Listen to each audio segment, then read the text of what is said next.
ഭാര്യയോ എൻ്റെ മക്കളെയോ വെച്ച് നീയൊക്കെ കണ്ടന്റ് ഉണ്ടാക്കി കഴിഞ്ഞാൽ ഇവരുടെ പേരിൽ നിനക്കൊക്കെ എതിരെ കേസ് കൊടുക്കും. 100%. കാര്യം ഒരു പെൺകുട്ടിയെ, ഒരു സ്ത്രീയെ നിങ്ങൾ ആക്ഷേപിക്കത്തക്ക ലക്ഷ്യത്തോട് കൂടിയിട്ട്, എനിക്കെതിരെ രാഷ്ട്രീയം കളിക്കത്തക്ക ലക്ഷ്യത്തോട് കൂടിയിട്ട് ഏതെങ്കിലും രീതിയിൽ ഏതെങ്കിലും ഒരുത്തി എൻ്റെ ഭാര്യയോ എൻ്റെ മക്കളുടെയോ പേരിൽ അവർക്ക് ഒരു തരിമ്പ് വിഷമം ഉണ്ടാക്കുന്ന ഒരു പണി ചെയ്ത് കഴിഞ്ഞാൽ കഴിഞ്ഞ കുറച്ച് ദിവസങ്ങളായിട്ട് അഖിൽമാരാർ പറഞ്ഞ സ്റ്റേറ്റ്മെന്റ് ആണ് ഈ ഒരു സോഷ്യൽ മീഡിയയിൽ ഇങ്ങനെ വട്ടം ചുറ്റിക്കൊണ്ട് നടക്കുന്നത്. അപ്പോൾ അദ്ദേഹം പറഞ്ഞ കാര്യത്തിനോട് പലർക്കും യോജിപ്പില്ല. എന്തായാലും ഇതിനെക്കുറിച്ചിട്ടുള്ള അഭിപ്രായങ്ങൾ എന്താണ്? നിങ്ങൾ അഖിൽമാരാർ പറഞ്ഞ സ്റ്റേറ്റ്മെന്റിനോട് യോജിക്കുന്നുണ്ടോ ഇല്ലയോ എന്നൊക്കെ നിങ്ങൾ അഭിപ്രായം രേഖപ്പെടുത്തും. എന്റെ പേരിൽ ഇവിടെ ഏതെങ്കിലും ഒരു പോയിന്റിൽ എൻ്റെ ഭാര്യയോ എൻ്റെ മക്കളോ അവർക്ക് ഒരു വിഷമം തോന്നുന്നെന്ന് ഞാൻ കണ്ടാൽ 100% അവരെ വെച്ച് പരാതി കൊടുക്കും. ഈ കുട്ടികളുടെ പേരിൽ പരാതി കൊടുക്കും. ഒരു സംശയം വേണ്ട. എന്നെ നിങ്ങൾക്ക് ആക്ഷേപിക്കാം, എന്നെ നിങ്ങൾക്ക് വിമർശിക്കാം, നിങ്ങൾക്ക് എനിക്കെതിരെ എന്ത് മര്യാദകളും കാണിക്കാം. ഒരു പ്രശ്നമുള്ള കാര്യമില്ല. സന്തോഷപൂർവ്വം നിങ്ങളെയൊക്കെ നമ്മൾ സ്വീകരിക്കും. പകരം എനിക്കെതിരെ തെറി വിളിക്കാൻ നടക്കുന്ന കുറേ തീവ്രവാദികളുണ്ട്, എന്നെ രാഷ്ട്രീയമായിട്ട് ആക്രമിക്കാൻ നടക്കുന്ന കുറച്ച് ആൾക്കാരുണ്ട്. നിങ്ങൾ രാഷ്ട്രീയമായിട്ട് ആക്രമിച്ചോളൂ, മതപരമായി ആക്രമിച്ചോളൂ. ഇതൊന്നും വ്യക്തിപരമായിട്ട് എനിക്ക് യാതൊരു പ്രശ്നമുള്ള കാര്യമല്ല. മറിച്ച് ലക്ഷ്മി പല ഇന്റർവ്യൂകളും ബിഗ് ബോസിന് മുൻപ് കൊടുത്തിട്ടുണ്ട്. ഞാനും ഇവിടെ തമ്മിൽ പല പരിപാടികളിൽ പങ്കെടുത്തിട്ടുണ്ട്. ഞങ്ങളെ പോലെ സന്തോഷത്തോടെ ജീവിക്കുന്ന ഒരു കുടുംബത്തെ എൻ്റെ അറിവിലോ എൻ്റെ കാഴ്ചയിലോ ഒരു പക്ഷേ നിങ്ങൾ ആരും കണ്ടിട്ടുണ്ടാവില്ല. അതിന്റെ മക്കളെടുത്ത് ചോദിച്ചാൽ അവർ പറയും എപ്പോഴെങ്കിലും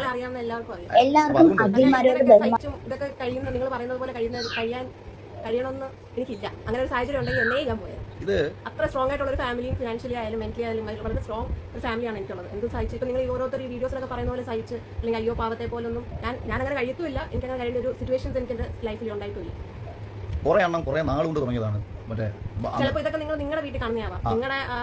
നിങ്ങളുടെ അച്ഛൻ നിങ്ങളുടെ അമ്മയെ ട്രീറ്റ് ചെയ്യുന്നതോ അല്ലെങ്കിൽ നിങ്ങളുടെ ഭർത്താവ് നിങ്ങളെ ട്രീറ്റ് ചെയ്യുന്നതോ ഒക്കെ നിങ്ങൾ കണ്ട് ആ ഒരു വിഷമത്തോടെ ഒക്കെ ആയിരിക്കും ചിലപ്പോൾ നിങ്ങൾ എന്നെ ഇങ്ങനെ കാണുന്നത്. പക്ഷേ ഞാനായിട്ട് നിങ്ങളോട് പറയുക, അങ്ങനെ ഒരു സിറ്റുവേഷനൊക്കെ എൻ്റെ ലൈഫിലുണ്ടായി എന്നേ ഞാൻ പോയത്. ഞാൻ ഒട്ടും അഡ്ജസ്റ്റ് ചെയ്തോ അല്ലെങ്കിൽ ക്ഷമിച്ചോ ഒരു കഴിയുന്ന ഒരാളാണ്. അതെന്റെ മക്കൾക്കറിയാം.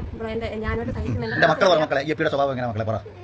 ഇവരാ ഓടി വരുന്നത് അച്ഛാ ഓടിക്കോ രക്ഷപ്പെട്ടോ എന്ന് പറഞ്ഞുകൊണ്ട് ഓടി വരുന്നത്. എന്തെങ്കിലും കാര്യം അച്ഛൻ ചെയ്ത് കൊടുക്കാറുണ്ടോ? എന്തെങ്കിലും കാര്യം ചെയ്യുന്നു പറഞ്ഞാൽ 10 അടിച്ച് കൊണ്ടുവരും.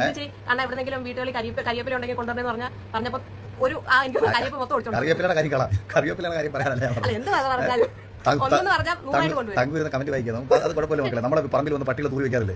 അതേ കണക്ക് കുറെ ആൾക്കാർ നമ്മളതൊക്കെ കോരി കളഞ്ഞിട്ട് അവന്മാരോട് ചന്തയിട്ട് പോകാൻ പറഞ്ഞാൽ മതി. അതുകൊണ്ട് അതൊന്നും മൈൻഡ് ചെയ്യണ്ട. തങ്കു ഇങ്ങനെ നോക്കുക. മക്കളെ നിങ്ങൾ മെനഞ്ഞാൽ ഏത് സിനിമ കാണാൻ പോയി? വാടാറ്റു കണ്ടോ? എത്ര മണി ആരൊക്കെ കാണാൻ പോയത് വാടാറ്റു? ആരൊക്കെയാന്ന് പറ. അച്ഛൻ വന്നോ? മക്കള് എത്ര മണിക്കാ പോയിട്ട് തിരിച്ചു വന്നേ? രാവിലെ രാത്രിയിലോ? മെനഞ്ഞാതിന്റെ തലേന്നാന്ന് തോന്നുന്നു. വാഴ 2 ഇവർ ഒരുമിച്ചാണ് കാണാൻ പോയത്. അങ്ങനെ ഭാര്യയും മക്കളെയും വീട്ടിനകത്ത് തളച്ചിരുന്ന ഒരുത്തനാണെന്നുണ്ടെങ്കിൽ പാതിരാത്രിയിൽ എൻ്റെ ഭാര്യയ്ക്ക് 11 മണിക്ക് പോയിട്ട് വരാൻ പറ്റുമോ? എടി നീ സ്വന്തമായിട്ട് വാഹനത്തിൽ അല്ലെ ഈ എറണാകുളത്ത് നടക്കുന്നത്? ഞാൻ മിനി കൂപ്പർ വാഹനം മേടിച്ചത് ആർക്ക് വേണ്ടിയിട്ടായിരുന്നു?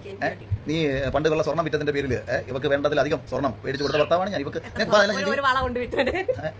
ഞാൻ ചോദിച്ചത് ഇവർക്ക് അല്ല ഈ സമൂഹത്തിൽ കുടുംബം കറക്കാൻ നടക്കുന്ന ഈ നാറികൾ ഒന്ന് ചുമ്മാ അറിയട്ടെ എന്താണ് കുടുംബം, എന്താണ് കുടുംബത്തിന്റെ മൂല്യം, അല്ലെങ്കിൽ എങ്ങനെയാണ് സന്തോഷത്തോടെ ജീവിക്കുക. ഞാൻ പോലും എന്തടിസ്ഥാനത്തിലാണ് ഈ കഴിഞ്ഞ ഒരു ദിവസത്തെ ഈ സ്റ്റേറ്റ്മെന്റ് നടത്തിയത്? കുടുംബങ്ങൾ ഇല്ലാതായിക്കൊണ്ടിരിക്കുന്ന അവസ്ഥയിലൂടെ നാട് പോയിക്കൊണ്ടിരിക്കുന്നു. ഒരു കാലം കുടുംബം എന്ന് പറയുന്നത്, സൃഷ്ടി എന്ന് പറയുന്നതിന്റെ ഒരു മൂല്യം. നിനക്ക് എത്ര പിള്ളേരെ വേണമെന്നായിരുന്നു നിന്റെ ആഗ്രഹം? ഇവക്ക് അഞ്ച് മക്കളെ വേണം എന്നുള്ള ആഗ്രഹമുള്ള ഒരാളാണ്. 5 മക്കളെ വേണമെന്ന് അവൾ ആഗ്രഹിച്ചത് ഞാൻ എൻ്റെ നിർബന്ധത്തിന് വഴങ്ങിയിട്ട് ചില വീടുകളിൽ പെണ്ണുങ്ങളെ പിടിച്ചിട്ട് ഭർത്താക്കന്മാർ ഗർഭിണിയാക്കുന്ന പരിപാടിയിലുണ്ട്. ഇന്ന് രാവിലെ നീ എന്താ പറഞ്ഞാൽ പോയി കെട്ടടിക്കണമെന്നല്ലേ പറഞ്ഞത്? ഇന്ന് രാവിലെ അവൾ പറഞ്ഞത് അവളുടെ ഇത് ഈ എന്താ ട്യൂബ് ഫലോപ്പിൻ ട്യൂബ് എന്തായാലും അങ്ങനെ ട്യൂബ് കെട്ടിയിട്ടുണ്ട്. അപ്പോൾ അതുകൊണ്ട് ഞാൻ പറഞ്ഞത് ഇവരെന്ത് പറഞ്ഞാലും ഇതിപ്പോൾ ഈ ട്യൂബ് അടിക്കാത്തതിനോ അല്ലെന്നുണ്ടെങ്കിൽ അടുത്ത ഒരു കുഞ്ഞിനെ വേണ്ട എന്ന് വെക്കുന്നതിൻ്റെ കാര്യം എന്ന് പറയുന്നത് അത് ഫിനാൻഷ്യലി ശാരീരികമായിട്ട് പ്രായമാവുന്നതനുസരിച്ച് ബുദ്ധിമുട്ടുണ്ടാവേണ്ടെന്ന് വെച്ചിട്ടാണ്. ഇതുങ്ങളുടെയൊക്കെ ജീവിതത്തിൽ ഇല്ലാതെ പോകുന്ന സന്തോഷങ്ങൾ മറ്റൊരാളുടെ ജീവിതത്തിൽ കിട്ടുന്നു എന്ന് കാണുമ്പോൾ ഉണ്ടാകുന്ന പ്രശ്നങ്ങളാണ് ഇതെല്ലാം തന്നെ. അപ്പം നിങ്ങൾ ബാക്കിയുള്ള കാര്യങ്ങളെല്ലാം ചർച്ച ചെയ്തോളൂ. എൻ്റെയും ഈ കുടുംബത്തിനകത്ത് നടക്കുന്ന കാര്യങ്ങൾ നിങ്ങൾക്ക് കണ്ടന്റ് ആക്കേണ്ട കാര്യമില്ല. നിങ്ങളുടെ അച്ഛനും അമ്മയും പാതിരാത്രിക്ക് കിടക്കുന്ന സമയത്ത് ഒളിക്യാമറ വെച്ചിട്ട് അത് കണ്ടന്റ് ആഘോഷിക്കും. ചിലപ്പം അതിനുള്ളിൽ നടക്കുന്ന കാര്യങ്ങൾ മനോഹരമായ പല വിധത്തിലുള്ള കണ്ടന്റുകൾ കിട്ടും. അതെടുത്ത് വെച്ച് നിങ്ങളെ കണ്ടന്റ് ഉണ്ടാക്കി ആഘോഷിച്ചാൽ മതി. അല്ലാതെ ഈ മറ്റൊരാളുടെ കുടുംബത്തിൽ എന്താണ് നടക്കുന്നത് എന്ന് പറഞ്ഞിട്ട് നിങ്ങൾ ആഘോഷിക്കേണ്ട കാര്യമില്ല. അത് സമൂഹത്തെ ബാധിക്കുന്ന വിഷയമല്ല.